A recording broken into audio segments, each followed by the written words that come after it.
Ahora le damos el uso de la palabra al doctor Aurelio Suárez. Muchas gracias, señora presidenta.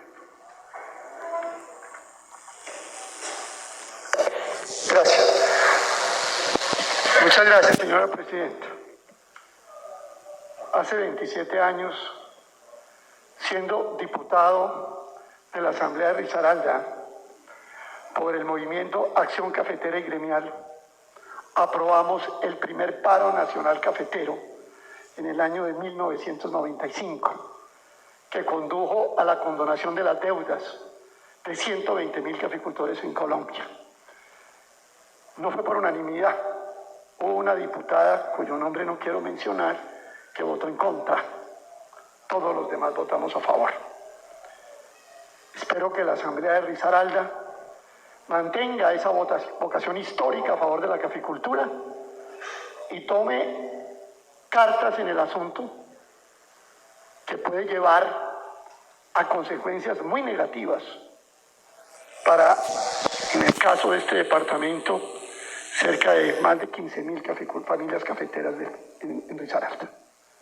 Yo llevo este departamento en mi alma, en mi corazón, y por eso he aceptado la invitación muy cordial del honorable diputado Diego Naranjo para estar aquí hoy, en este recinto y en este debate.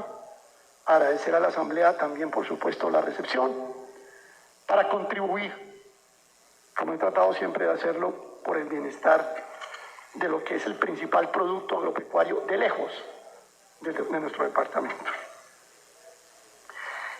Yo creo que el doctor García ha dado todos los detalles y las minucias del asunto, con los que yo coincido de manera plena, con un énfasis en el aspecto jurídico. Pero yo voy a enfatizar en que este proceso ha colocado en riesgo los más caros valores de la caficultura colombiana. Aquí fuera de que hay dinero en riesgo, hay fincas en riesgo, hay patrimonios en riesgo, aquí hay algo más profundo en riesgo, que son los valores de la caficultura nacional. Eso fue lo que se puso en riesgo. Y voy a empezar a enunciarlos. Cuando a finales de la década de los años 20 del siglo pasado, se creó la Federación Nacional de Cafeteros, que se creó, entre otras cosas, como una institución de exportadores privados arruinados, porque habían sentido el asedio de las casas comerciales inglesas y norteamericanas. Se creó con un propósito, era de crear un canal, una agremiación diferente a esas compañías, en esa época Isaac Brothers and Company y otras, Hughes Company, que habían arrastrado a estos exportadores privados a la quiebra. Posteriormente, en el año 36, a esa federación, el gobierno de López Pumarejo, en medio de un debate muy fuerte entre el Partido Liberal y el Partido Conservador, se le entregó a esa federación el manejo de una institución que se llamaba el Fondo Nacional del Café. Esas son las instituciones cafeteras, que, como ustedes se darán cuenta, están próximas a cumplir casi un siglo de existencia. Cuando uno coge el espíritu de esas instituciones realmente, Colombia es de los pocos países que las conservan, de todos los más de 50 países cafeteros. Y esas instituciones tienen un propósito, era precisamente intervenir en el mercado, participar en el mercado, para que la relación entre el productor y los exportadores privados y las casas internacionales, son 4 o 5 casas que manejan el 80% del café en el mundo, pues tuviera una mediación que no tuviera una relación tan asimétrica. O sea, aquí estamos hablando de un minifundista de la vereda del Tigre, del municipio de Belén de Umbría, en Risaralda, que se tiene que enfrentar con Kraft General Foods, ¿sí?, o con cualquier intermediario o casa tostadora mundial. Es de eso que se trataba el problema, y se dijo, entonces se crean las instituciones que sirvan para mediar, que sirvan para intervenir, para que esa intervención tenga un medio de contraste que permita que la relación no sea tan asimétrica. Y ese realmente es el sentido de las instituciones cafeteras. Pero lo primer riesgo que se creó es que se perdió el sentido de la institucionalidad cafetera. El doctor Roberto Vélez y su equipo convirtieron a la federación en la práctica, y lo acaba de explicar el doctor Fernando, en un agente más de especulación del mercado cafetero. Es decir, abandonaron su misión y se convirtieron en un jugador casi que privado, privatizaron la federación en ese sentido. Y no solamente la privatizaron de cualquier manera, la privatizaron para especular en el mercado de futuros del café. Incluso muchos, un buen número de exportadores privados no se arriesgan a eso. Es más, varios que han en la historia jugado a eso han terminado arruinados. Luego se metieron en una ruleta rusa, cogieron la institucionalidad y la metieron en una ruleta rusa, violando el contrato entre la Federación de Cafeteros y el gobierno. Aquí los diputados van a tener un problema, ustedes son funcionarios y servidores públicos, yo no. Entonces yo voy a hacer una serie de denuncias que los compromete a que ustedes las tengan que elevar ante las instituciones correspondientes. Entonces la primera cosa es que ellos violan el contrato de la federación. Yo estuve revisando el contrato para esta presentación, doctor Naranjo, doctor Espinosa, y dice, es todo lo contrario, doctor García.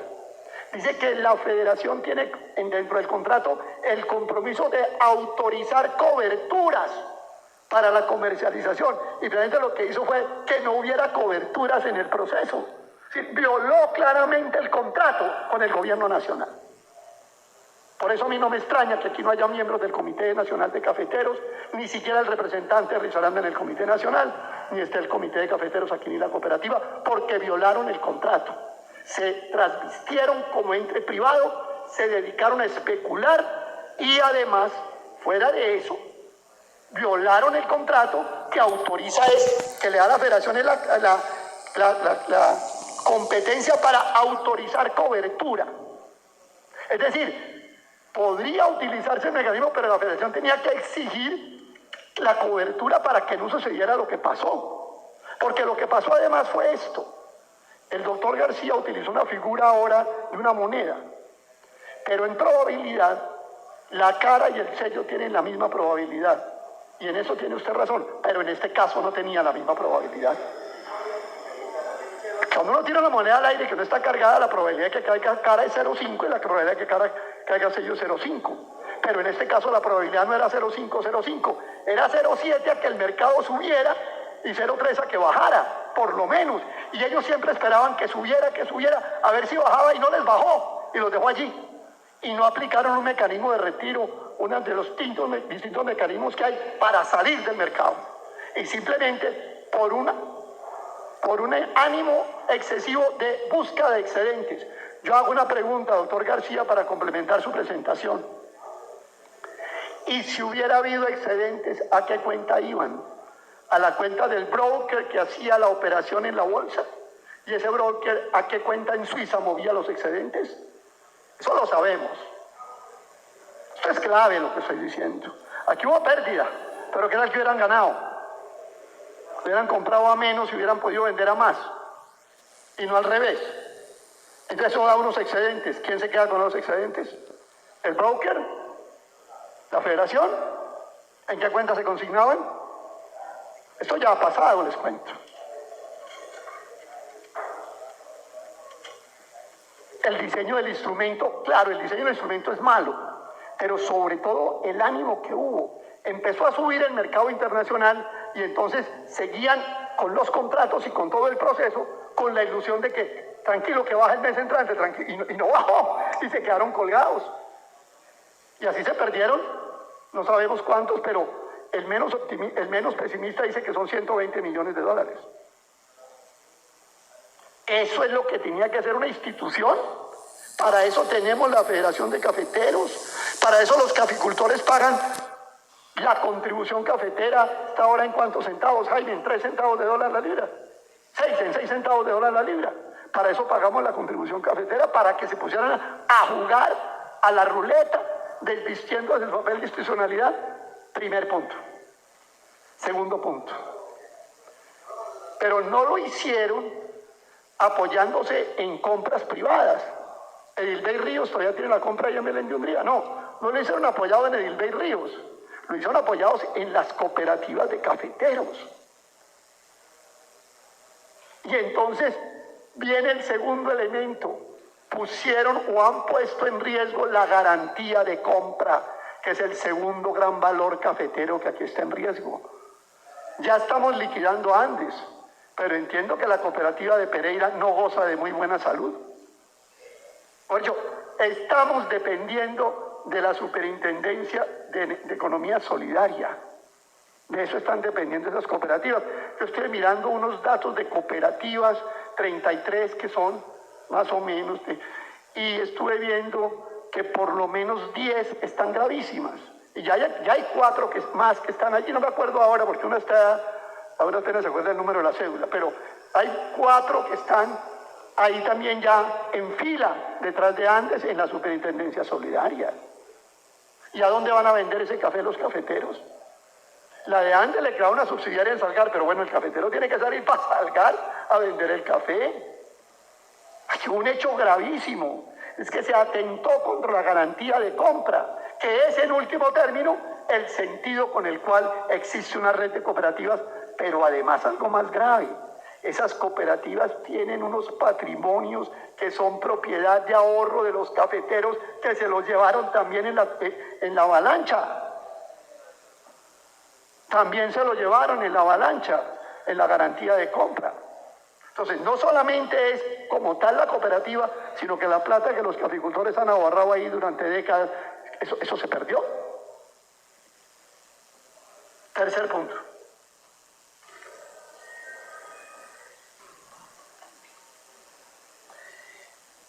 La caficultura colombiana tiene varias cualidades, por las cuales se le remunera más en el mercado internacional. Y una de esas cualidades es el cumplimiento en la entrega de sus contratos. Es decir, usted tiene que tener un goodwill, para decirlo en inglés, de que usted cuando hace un contrato de café lo entrega efectivamente en el tiempo y en el momento en el cual convino el periodo de entrega. Eso se perdió. El doctor Vélez tuvo que ir a Nueva York a decir que no, que nos esperen un poquito, que está... Bueno, y le echaron la culpa al paro nacional de abril del 2021, y ustedes vieron al doctor Vélez pues diciendo que Buenaventura le había perjudicado totalmente. No, Colombia faltó por este bache que se creó. Y es más, aquí hay algo, doctor García, que es importante. ¿Cómo es que se comprometieron contratos a más de 6 meses? Anótelo ahí en su PowerPoint. No hay en el mundo un especulador que con un mercado cafetero como el de volátil, con una economía mundial como el de volátil, acabamos de terminar una recesión en el año 2008, no hemos podido reponernos de ese, ya vamos para la segunda en el 2022, y se nos ocurrió firmar contratos de especulación. Me dijo alguien que ha visto unos contratos que hasta el 2026. ¿A qué loco se le ocurre eso? ¿Usted cómo se compromete con el mercado mundial de que va a garantizar que allá en Apía, en alguna de las veredas de Apía o en alguna de las veredas de Quinchía, en Batero, va a haber café para el 2026 para cumplir? Esto no se le puede ocurrir a nadie. Honorable Presidenta, firmaron contratos a futuros para entregar a 3 y 4 años, cuando lo normal es a 6 meses, y eso que es mucho, porque son mercados de commodities, de productos básicos que tienen altísima volatilidad. Entonces se puso en riesgo la palabra de cumplimiento de la caficultura colombiana. Nos vamos con la primera. Se violó el contrato y el papel de la institución. La segunda, la garantía de compra. Tercero, la palabra de cumplimiento.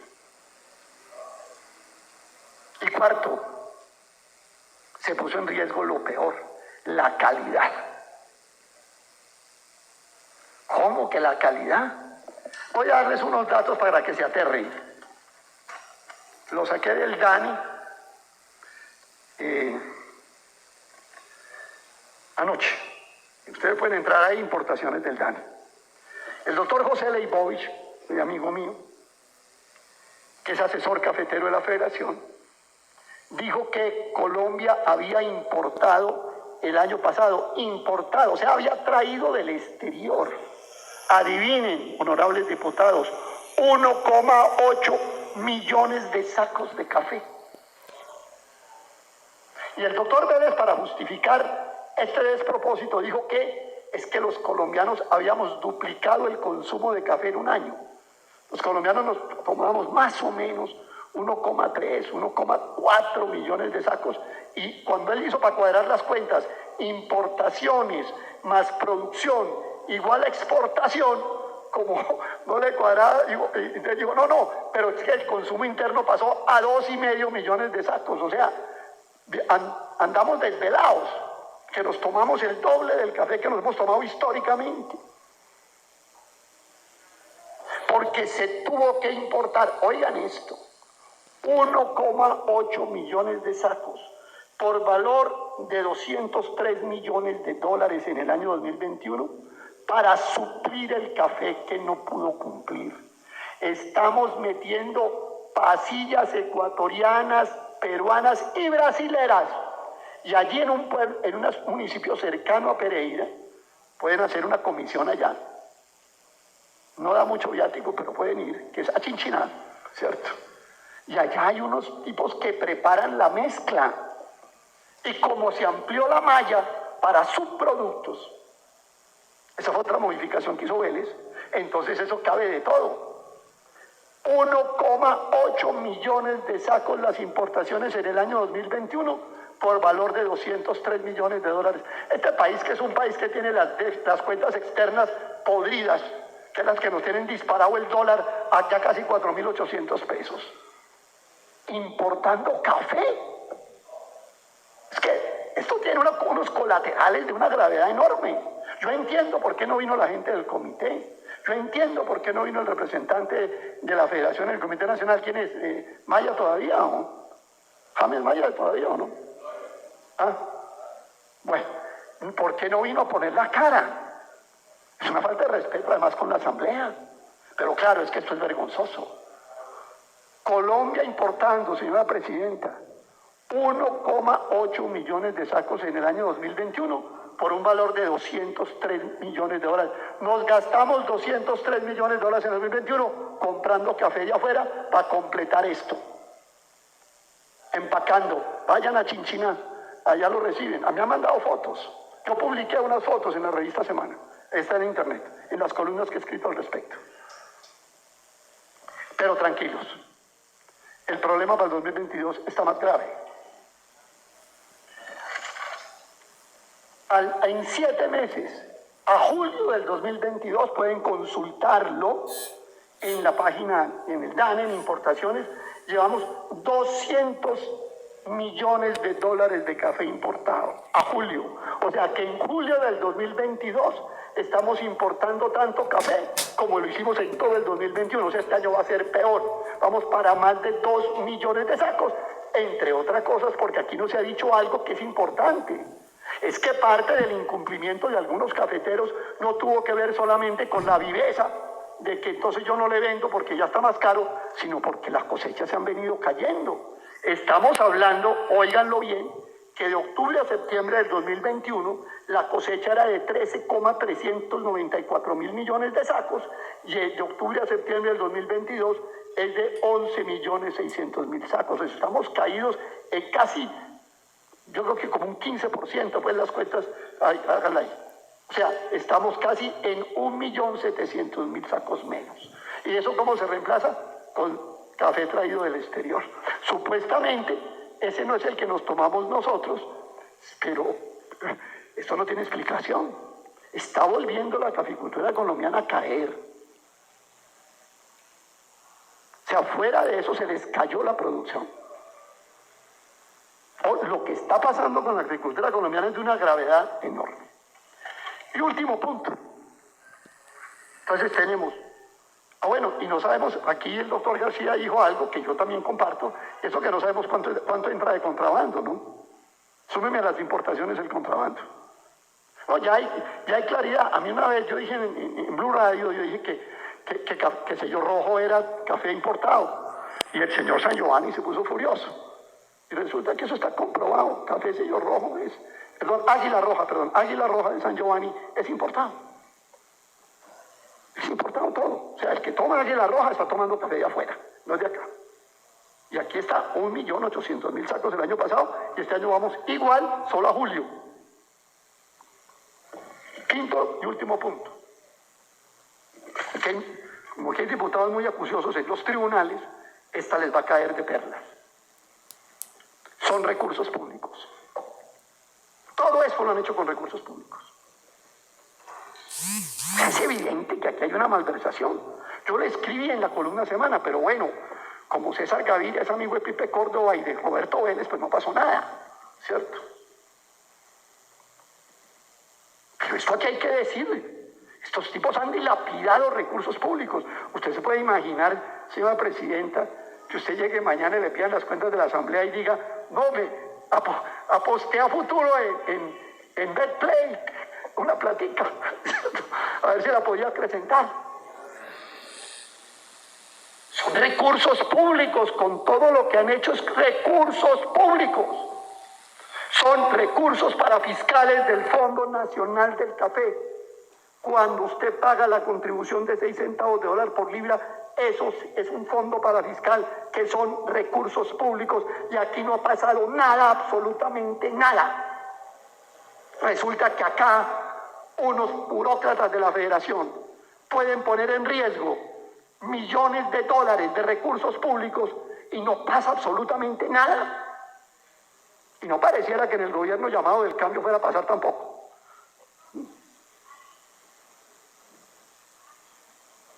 Son recursos públicos. Pero hay otra peor todavía, diputado Naranjo, diputado Espinosa, señora presidenta. Es que en esta crisis se fueron al Banco Sumitomo del Japón y se endeudaron en 40 millones de dólares. Y hago una pregunta, ¿con qué se va a pagar ese préstamo? Es que el doctor Vélez va a sacar una chequera y va a ir pagando mes por mes. No, con recursos públicos también. O sea que al que no quiere caldo le dan 2 tazas. Primero especularon con recursos públicos y como fracasaron, ahora vienen a endeudarse con 40 millones de dólares con el Banco Sumitomo del Japón, país con el que el doctor Vélez tiene muy buenas relaciones, fue embajador allá, dicen que es un experto en hacer sushi, y hay que pagarlo con recursos públicos el préstamo. ¿Con qué van a pagar? Con la contribución cafetera. Aquí está Jaime Garzón. Bueno, con los 6 centavitos de las libras que usted va entregando, con esos van sumando para abonarle al préstamo y a intereses, al préstamo de 40, al principal de los intereses del préstamo de 40 millones de dólares del Banco Sumitomo. Todo ha sido un gran error. Todo ha sido una violación completa de los principios estructurales con los que se construyó la industria cafetera en este país. Lo cogieron y ahí sí, utilicemos el terminacho, hicieron trizas los principios de la caficultura colombiana. El papel de las instituciones, la calidad del café, el cumplimiento, la garantía de compra y los recursos públicos los que se manejan. No les quedó uno solo por estropear, no les quedó uno solo por pisotear. Gracias, señora presidenta, gracias, honorables diputados, gracias, diputado Naranjo, por su gentil invitación.